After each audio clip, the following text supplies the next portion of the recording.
नमस्कार, मी करिश्मा. एलव्ही न्यूजच्या बातमीपत्रामध्ये आपल्या सगळ्या दर्शकांचे अगदी मनापासून स्वागत. आपण पाहत आहात एलव्ही न्यूज. बेवनूर गावच्या वार्ड क्रमांक 1 पोटनिवडणूक शासनाने जाहीर केलेली आहे. या पोटनिवडणुकीमध्ये एकीकडून सौ मंगल महादेव पारेकर या रिंगणात आहेत, तर दुसरीकडून सौ शैलजा संतोष नाईक या रिंगणात आहेत. तर या ठिकाणी आपल्यासोबत आज सौ मंगल महादेव पारेकर यांचे चिरंजीव सौ शंकर महादेव पारेकर, भाजपचे युवा नेते व आमदार गोपीचंद पडळकर साहेबांचे कट्टर समर्थक हे आज आपल्याशी जोडलेले आहात. काय कसा प्रतिसाद मिळतोय? तुम्ही प्रचारार्थ मातोश्रींच्या प्रचारार्थ भागात फिरत आहात, जनतेतून काय प्रतिसाद मिळतोय? जनतेतून चांगला प्रतिसाद आहे आपल्याला, कारण आपण काम करतोय, कामाच्या जोरावर आपण लोकांना मत मागतोय. आपण दुसऱ्यागत काय असं मी केलंय तसं केलंय, मी खोटी आश्वासन देऊन मत मागत नाही. मी माझ्या प्रामाणिकपणे लोकांना बाबा मी काय केलंय आणि मी काय करणार आहे ह्या विजनवर पर्यंत लोकांपर्यंत जातोय. त्यामुळे मला प्रतिसाद चांगला आहे. तुम्ही काय केले आतापर्यंत गावासाठी? आतापर्यंत भरपूर कामं केली ती. मी सत्तेत नसताना सत्तेत कोण होतं? सत्तेत आपले आमच्या विरोधक आहेत ना. सत्तेत गेली 70 वर्ष राजकारण त्यांच्या घरात आहे. 70 वर्ष गावात त्यांचं राजकारणाचं ते पार्टी लीडर आहेत. गावाच्या कायमस्वरूपी त्यांच्या हातात असणारी सत्ता आहे. त्यांनी काय सुद्धा केलं नाही गावासाठी. त्यांनी एक काम केलं असं त्यांनी दावं. कुठलं काम आहे ते विरोधकांनी? त्यांना माझं चॅलेंज आहे, त्यांनी काम एकही दावं. त्यांच्याकडून सांगितलं जातंय की आम्ही बँक आणली गावामध्ये. अरे काय बँक आणली? 70 वर्षाचं तुम्ही बँक आली, बँक दिली प्रशासनानं. बँक तुम्ही आणली म्हणजे काय? तुम्ही काय वेगळं केलं? बँक आणली. अरे ते आजा पंजानी बँक आणली, तुम्ही काय करणार आहे? बँकेच्या नावाखाली जगू नका ना. तुम्ही लोकांना काय करणार आहे दावा? तुम्ही बँकेच्या नावाखाली कशाला जगताय? बँक आणली ही आणली, तुम्ही काय करणार आहे? तुमचं काय विजन आहे? तुम्ही काय केलं वैयक्तिक? लोकांपर्यंत या, समोरच फेस टू फेस सांगा तुम्ही काय केलं. मग विरोधकांनी काय कामं केली आहेत, मग ते एवढे ठामपणे कसं काय सांगू शकतात? गुलाल आमचा निश्चित आहे. अहो गुलाल निश्चित आहे, त्यांची कारणं आहेत. चुकीच्या पद्धतीने एकाला बदनाम करायचं, एखाद्या कारण असताना त्याच्यावर षडयंत्र राखायचं, अशानं होत नाही. ह्या मसुबाच्या पांढरीमध्ये असलं चालत नाही. लय दिवस गेली 70 वर्ष राजकारण केले. ह्या वड्यापात्रातून जायचा रस्ता आणि पूल ह्यांना जमला नाही. लोक वना करून अशी फिरत होती. साधं दूध जरी घालायला आले तरी या लोकांना जायत नाही. आज रोजी जी समस्या आहे, या मसोबा मंदिरच्या वड्यापात्रातून पाऊस झाला की या पुलावरून पाणी जाते, लोकांना ये जा करता येत नाही. आणि ह्या वार्डातली हीच प्रतिनिधी होती. आम्ही पडलोय त्यावेळेला. लोकांनी तुम्हाला जनतेने निवडून दिलं ना. तुमच्या मागे जनता होती, निवडून दिलं. तुम्ही या 3 वर्षात काय काम केलं? एक काम दावायचं तुम्ही सांगाल ते मी ऐकतो. एक काम दावा ना तुम्ही वार्डात. एक काम दावा. तुम्ही उलट गोरगरिबाला त्रास दिलाय, अधिकाऱ्यांना त्रास दिलाय.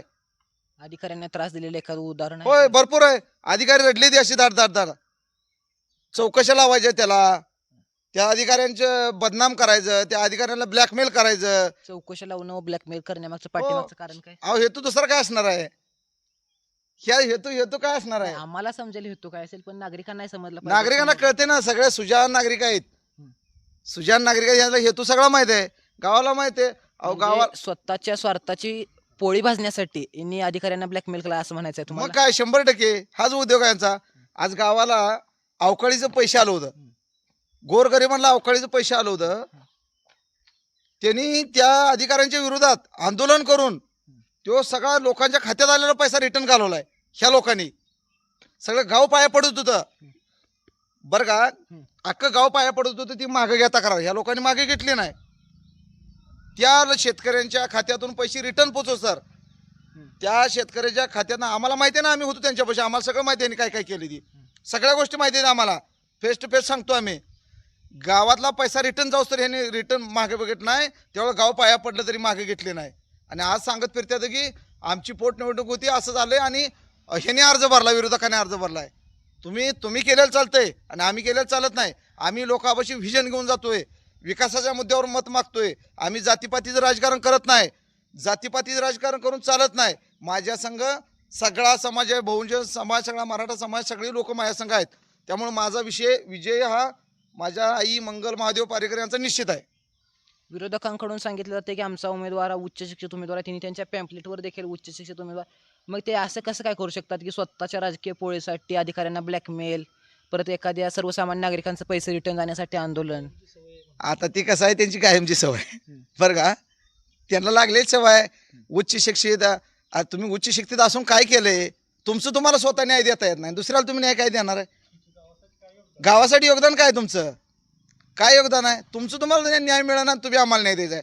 तुम्ही आता या जनतेला मत मागताय, तुम्ही पुढे जाऊन 1 रुपयाचा निधी आणू शकत नाही. तसा मी ठामपणे सांगतोय, आमदार गोपीचंद पडळकर साहेबांच्या माध्यमातून ह्या माझ्या काळेल वस्ती, तालमाळा, लिंबाचा माळा, कलवाल माळा आणि गावातील माझ्या सुजान मतदार नागरिकांना आवाहन करतोय, तुम्हाला दिलेला शब्द मी 100% पूर्ण करणार. जर शब्द नाही मी पूर्ण केला तर पुन्हा मला मत देऊ नका, पुन्हा मी मत देऊ नका. मी तुमच्याकडे लापाट नाही मत मागायचा, मी मागणार नाही. मी जर नाही तुम्हाला दिलेला शब्द पूर्ण केला तर. तुम्ही आता सांगता आम्ही सत्तेत नसताना कामं केली. सत्तेत नसताना तुम्ही जी काय कामं केली ती काय, ती प्रामुख्याने आम्हाला 1-2-3 कामं होय. सांगाल? आज मला सांगावं का, ही पिऊन ब्लॉक आहे. आमदार साहेबांच्या माध्यमातून पिऊन ब्लॉकचं जवळजवळ 10-11 लाख रुपये आपण निधी आणला, खेचून आणला. आपण सत्तेत नसताना इथं निधी आज इथं चला, इथं मागं वृक्ष लागवड आहे.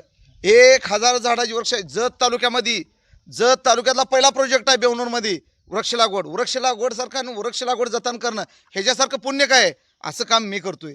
आज हे माझ्या मळ्याकडे जाणारा हा जो रोड आहे, ह्या रोड पूल 1,20,00,000 रुपये आमदार साहेबांच्या मागं लागून, साहेब विधान परिषदेवर आमदार असताना त्या काळी मागं लागून निधी आणलाय. पण गेली 70 वर्षी ही लोक सत्तेत होती, 1 रुपयाचा निधी आणला नाही. उलट जयंत पाटलांना निधी दिलेला होता, जयंत पाटील, त्याचा निधी ह्या लोकांनी माघार रिटर्न घालवला. हा कोसारीला निधी खर्च केला. जिथं जाईल तिथं विकास कामात ही लोक आडवे आहेत आणि हीच लोक जातीपातीचं राजकारण करून मत मागतात. माझं मत आहे, जातीपातीला न थारा देता विकासाच्या मुद्द्यावर मतदान करा. मी 24 तास मोकळा आहे हो, मी 24 तास मोकळा आहे. मला रात्रीच्या 12ला कॉल करा, त्या जनतेसाठी मी येणार आहे. मी मोकळा माणूस आहे. अरे त्यांना एखादा दवाखाना आहे, शिक्षक आहे, ऐनवाडीला तकड मुख्याध्यापक, त्यांना वेळ नाही. ह्या गोरगरीब जनतेला न्याय द्यायला ह्यांच्यापाशी वेळ नाही आहे. माझी आहे 24 तास उपलब्ध असणाऱ्या ह्या वार्डातल्या लोकांनी कुणीही करा. ह्यांचा उमेदवार, ह्यांचा माणूस तुम्हाला मतदारांना बघायला मिळणार नाही, हुडकला तरी गावणार नाही. ही इथं नाही तीच माणसं, गावाचा ह्यांचा संबंधच नाही. असतानाच बाहेर आहे ती. मी प्रॉपरला राहायला आहे, ह्यांचा कोटला माणूस गावात राहायला आहे दावा. ह्यो जो उमेदवार आहे प्रॉपरला राहायलाच नाही. मी 24 तास सेवेत आहे. माझा उमेदवार 24 तास लोकांशी रात्रीच्या 12ला जरी मला हळी मारली तर तिथं जाणारा माणूस आहे. तसे या गोरगरिबाला ही लोक येणार नाहीत.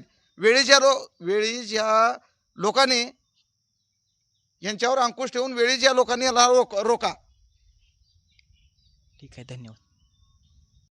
चालू घडामोडींचे अपडेट्स जाणून घेण्यासाठी आपल्या LV न्यूज चॅनलला सबस्क्राईब जरूर करा, लाईक करा, शेअर करा व कमेंट देखील करा. बेल आयकॉनवर प्रेस करा व नोटिफिकेशन्स मिळवा. पाहत रहा फक्त LV न्यूज.